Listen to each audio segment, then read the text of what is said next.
రామ మందిరం కేస్.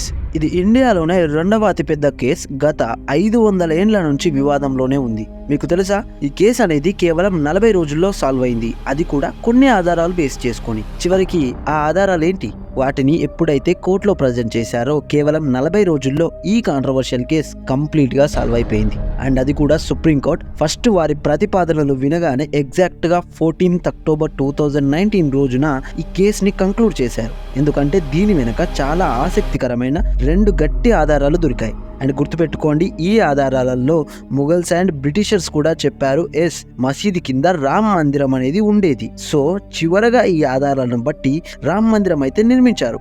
కానీ opposition party and కొన్ని మీడియా వాళ్ళు మాత్రం దీన్ని వేస్ట్ ఆఫ్ మనీ అని చెప్పి కొట్టి పారేస్తున్నారు. నిజానికి బీహార్లో డిప్యూటీ సీఎం అయిన తేజస్వి యాదవ్, ఈయన ఒక హిందూ అయినా సరే ఒక మీటింగ్ లో ఇలా చెప్పారు. ఏంటంటే, ఒకవేళ మనకు ఆరోగ్యం చెడిపోతే మనిషి ఏమైనా గుడికి వెళ్తాడా? తిరిగి మనమే అక్కడ హుండీలో దానం ఇవ్వాల్సి వస్తుందని. బేసిక్ గా ఇతను ఏం చెప్తున్నాడంటే, ఈ గుడి కట్టడానికి గవర్నమెంట్ మనీ అంతా వేస్ట్ చేసిందని. కానీ మీకు తెలుసా, ఇక్కడ ఆసక్తికరమైన విషయం ఏంటంటే, గవర్నమెంట్ ఒక సింగిల్ రూపీ కూడా ఈ ఆలయం కట్టడానికి ఖర్చు పెట్టలేదు. మరి మీరు డొనేషన్స్ తో కట్టారని అనుకోవచ్చు.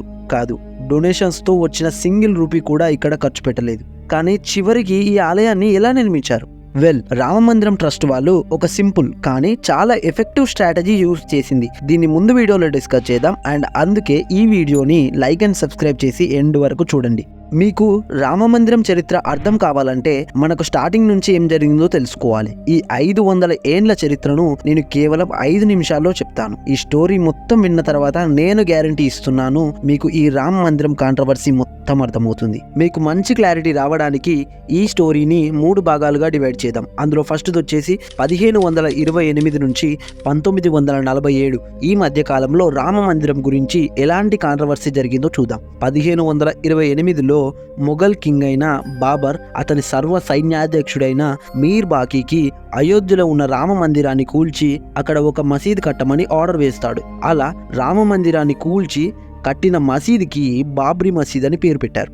అలా మసీదు కట్టిన తర్వాత అక్కడ ఉన్న లోకల్ పీపుల్ రాముని మీద భక్తితో అక్కడే మసీదు బయట రామునికి పూజలు చేయడం మొదలుపెట్టారు. అప్పటి నుంచి కొన్ని చిన్న చిన్న గొడవలు అవుతూ వచ్చాయి. ఎందుకంటే ఒకే చోట 2 మతాలకు చెందిన వాళ్ళు పూజలు చేస్తున్నారు కాబట్టి. కానీ 1853 అండ్ 1859 ఈ 6 సంవత్సరాల మధ్య కాలంలో ఈ గొడవలు మరింత పెద్దగా అయ్యాయి. వెంటనే బ్రిటిష్ గవర్నమెంట్ ఈ కాంట్రవర్సీలో జోక్యం చేసుకోవాల్సి వచ్చింది. వెంటనే బాబ్రీ మసీద్ మొత్తాన్ని బ్రిటిష్ గవర్నమెంట్ తన కంట్రోల్లోకి తెచ్చుకుంది.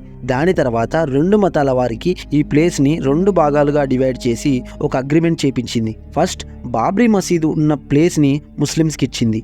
సెకండ్ పార్ట్ రాముని పూజలు చేసే వద్ద హిందూస్కి ఇచ్చేసింది. ఈ రెండింటి మధ్యలో ఒక ఫెన్స్ని ఏర్పాటు చేసింది. అయినా సరే ప్రజలు ఆనందంగా లేరు, ముఖ్యంగా హిందూస్.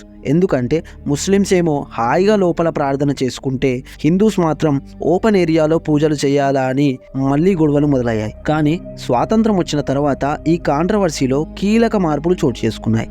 అది 23 డిసెంబర్ 1949. కొంతమంది రాముడి విగ్రహాన్ని మసీదు లోపలికి తీసుకెళ్లి పెట్టారు. అప్పుడు ఈ గొడవలు మరింత పెద్దగా అయ్యాయి. కానీ ఈసారి ఉత్తరప్రదేశ్ గవర్నమెంట్ 5 జనవరి 1950న ఆ ప్లేస్ని కంప్లీట్గా సీల్ చేసింది.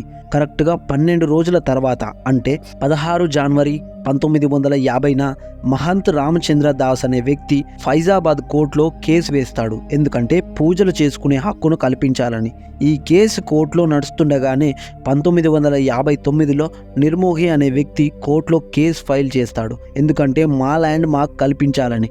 అండ్ 1961లో ఈ 2 కేసులను సవాల్ చేస్తూ ముస్లిమ్స్ తరపు నుంచి సున్నీ వక్ఫ్ బోర్డు కోర్టులో కేసు ఫైల్ చేసింది.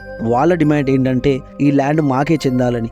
ఎందుకంటే మా పూర్వీకులు ఆ మసీదుని నిర్మించారు, దానిపై మాకు కూడా సమాన హక్కులు కల్పించాలని. అలా కేసులు పెడుతూ వచ్చారు. ఇప్పుడు కోర్టులో 2 హిందూ కేసెస్ నడుస్తున్నాయి అండ్ ఒక ముస్లిం కేసు ఉంది. అలా కొన్ని సంవత్సరాల తర్వాత 1985లో ఒక పవర్ఫుల్ ఆర్గనైజేషన్, అదే విశ్వ హిందూ పరిషత్, ఈ కేసులో ఎంటర్ అయ్యింది. వాళ్ళు కూడా ఫైజాబాద్ కోర్టులో కేసు వేశారు. అప్పుడు ఫైజాబాద్ కోర్టు ఈ కేసెస్ అన్నిటినీ దృష్టిలో పెట్టుకొని ఒక కామన్ తీర్పు చెప్పింది. ఏంటంటే, ఆ ప్లేస్ అనేది హిందూస్కే చెందుతుందని కోర్టు కన్ఫర్మ్ చేసింది. వెంటనే ఈ తీర్పును ముస్లిమ్స్ అపోజ్ చేసి బాబ్రీ యాక్షన్ కమిటీని ఏర్పాటు చేసింది. ఈ కమిటీ కోర్టు ఇచ్చిన తీర్పుని అపోజ్ చేస్తూ తిరిగి కేసు వేసింది. మళ్ళీ బాబ్రీ యాక్షన్ కమిటీని అపోజ్ చేస్తూ 1989లో రామ్ లల్లా విరాజ్ మహాన్ అనే హిందూ సంస్థ కోర్టులో కేసు ఫైల్ చేసింది. సో ఇప్పటిదాకా కోర్టులో 4 మెయిన్ హిందూ కేసెస్ నడుస్తున్నాయి అండ్ ముస్లిం సైడ్ మాత్రం కేవలం 2 కేసెస్ ఉన్నాయి. అలా కేసులు నడుస్తుండగానే 1990లో ఒక్కసారిగా ఈ కేసు అనేది కోర్టు నుంచి రోడ్డు మీదకు వచ్చింది. అసలు ఏమైందంటే 1990లో ఒక గ్రేట్ లీడర్ ఎల్కే అద్వానీ గారు గుజరాత్ నుండి అయోధ్యకి ఒక పెద్ద రథయాత్ర చేపట్టారు. ఈ యాత్రలో దేశంలో ఉన్న నలుమూలల నుంచి ప్రజలు వచ్చి ఈ కార్యక్రమంలో పాల్గొన్నారు.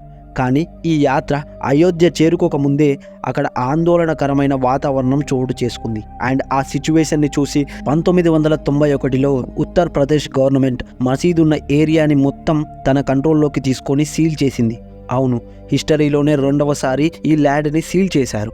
కానీ ఈసారి దాని ప్రభావం మరింత డేంజర్గా మారుతుంది. ఇలా బ్యాన్ చేసిన తర్వాత 6 డిసెంబర్ 1992 కొన్ని వేల మంది అయోధ్య రామ జన్మభూమి దగ్గరికి వచ్చి జై శ్రీరామ్ అని అరుస్తూ బాబ్రీ మసీదుని కూల్చేశారు.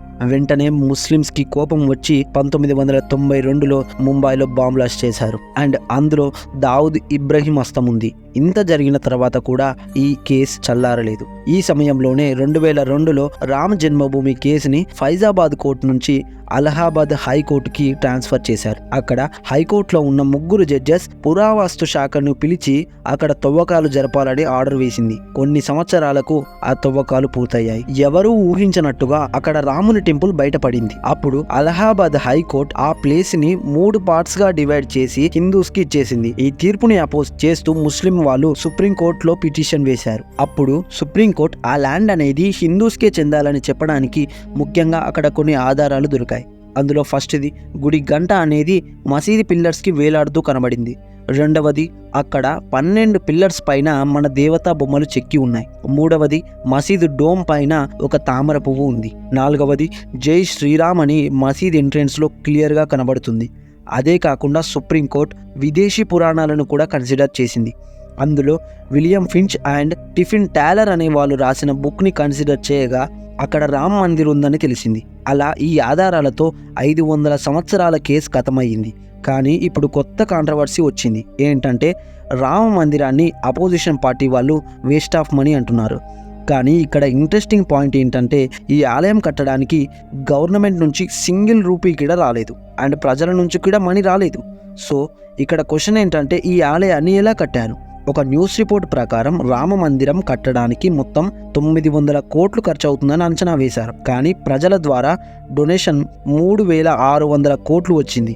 ఇప్పుడు స్మార్ట్గా శ్రీరామ జన్మభూమి ట్రస్ట్ ఆ మనీ మొత్తాన్ని 3 బ్యాంకులలో ఇన్వెస్ట్ చేసింది అండ్ ఆ మనీతో వచ్చిన ఇంట్రెస్ట్తో ఈ ఆలయాన్ని నిర్మించారు.